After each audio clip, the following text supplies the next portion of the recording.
Is Donald Trump's grand 250th anniversary gala now in limbo, raising the uncomfortable question of why the United States seems unable to fully celebrate its own big birthday this year? Has excessive life-threatening heat stopped the celebrations in their tracks, quietly undoing Trump's plans for a show of grandeur on America's most symbolic day? And sees away, is Ali Khamenei's massive funeral in Iran now upstaging Trump's July 4th fate, as images of mourning crowds eclipse a muted U.S. anniversary? Are Death to America chants echoing across Iran at the very moment the USA rings in its 250th birthday, exposing the stark contrast between celebration at home and rage abroad?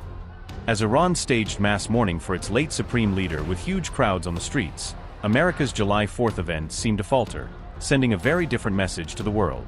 In Washington, authorities canceled the Independence Day parade altogether amid extreme heat warnings on July 4th, putting public safety ahead of spectacle. The U.S. National Weather Service had warned of dangerous heat across Washington, D.C., urging people to stay cautious as the city baked under a brutal hot spell. Officials said the parade was only canceled after consultations with federal and local authorities, reflecting a coordinated decision that the risk was simply too high. Temperatures in the capital were forecast to climb to nearly 39 degrees Celsius, a level where hours out in the sun can quickly turn into a medical emergency. Even with scaled-back events, dozens of people were treated for heat-related illnesses during July 4th gatherings, underlining just how harsh the conditions had become. The Great American State Fair also delayed its opening because of the extreme heat, adding another high-profile disruption to what was meant to be a festive weekend. Meanwhile in Tehran, tens of thousands gathered in the streets to view Ali Khamenei's coffin, turning the capital into a sea of black banners and tightly packed mourners. Many mourners carried Iranian flags and large portraits of Ali Khamenei and his successor Mojtaba Khamenei, blending personal grief with a powerful display of political loyalty.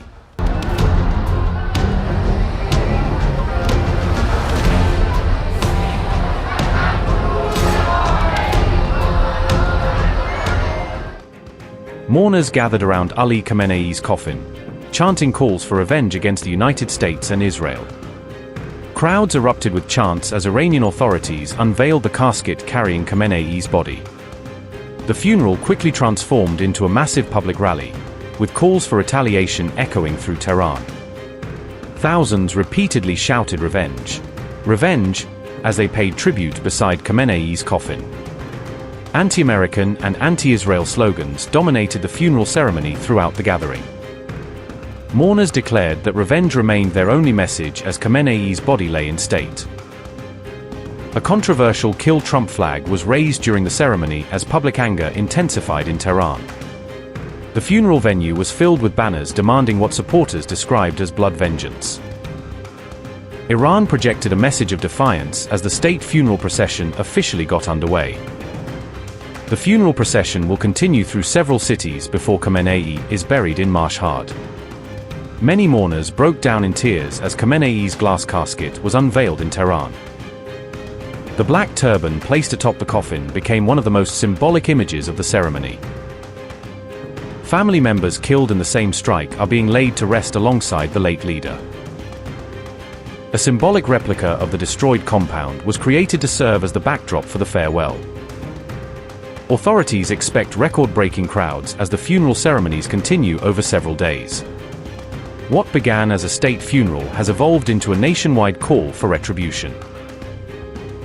Iranian officials say millions are expected to take part in the multi-day funeral procession. Donald Trump's decision to pause military strikes has triggered widespread debate and strong reactions across Iran. We beat Venezuela in one day, and we knocked the hell out of Iran. They're dying to settle. They want to settle so badly. We gave them a week off for a funeral because we're nice. It's true. For 250 years, the entire world has looked to our country and been inspired by the leaps of progress, feats of strength, and acts of selflessness, faith, and hope that could only have happened right here. Communism is a mortal threat to American liberty.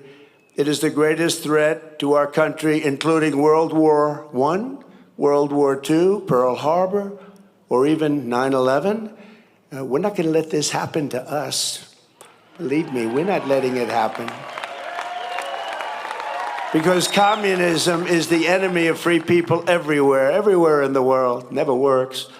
It's the enemy of the Constitution. Above all, it's the enemy of July 4th, 1776. It is the enemy indeed. Even while the radicals and extremists attack our incredible history at every turn, they are silent on the miserable history of communism itself, because it never worked. Thousands of years, if you look at it, under different names, under somewhat different ideologies and systems, that system has led to more death and destruction than any system ever tried. It killed 100 million people just in the last century alone. Communism is the exact opposite of life, liberty, and the pursuit of happiness. It's death, tyranny, and the pursuit of evil. The godless communist morality states that anything is justified to bring about inhuman visions and to really propose what's good. They don't want good. They don't love God, and they don't want God. They don't love religion, and they don't want religion, and they won't have it. But we will not let them win. They have no chance against us.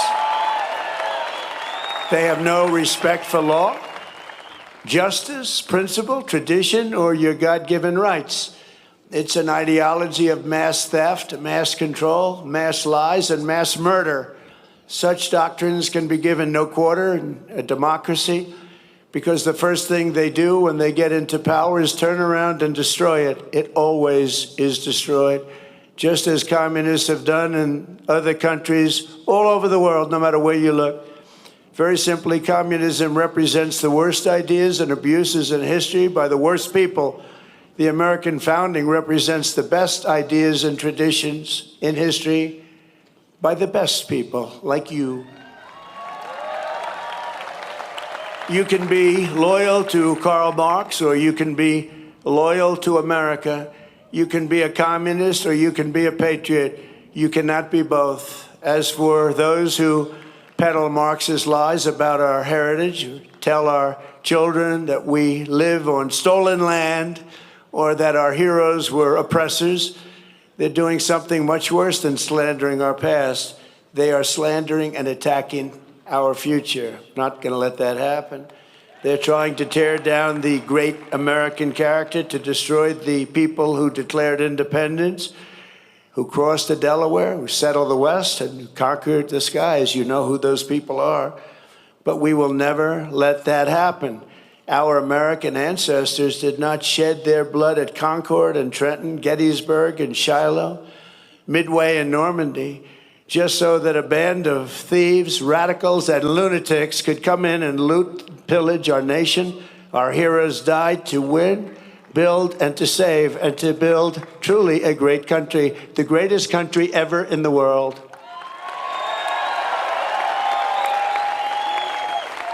So on the eve of this 250th anniversary of American heritage, we resolve and swear for all to hear that the citizens of the United States of America will vanquish communism quickly. Don't let them take too much of your time.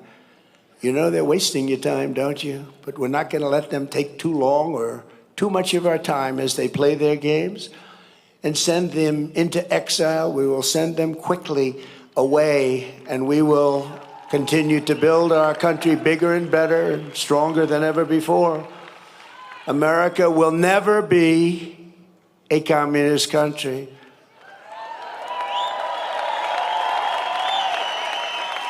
We can only lose the midterms if we allow ourselves to lose the midterms, if we are foolish, stupid, and unwise.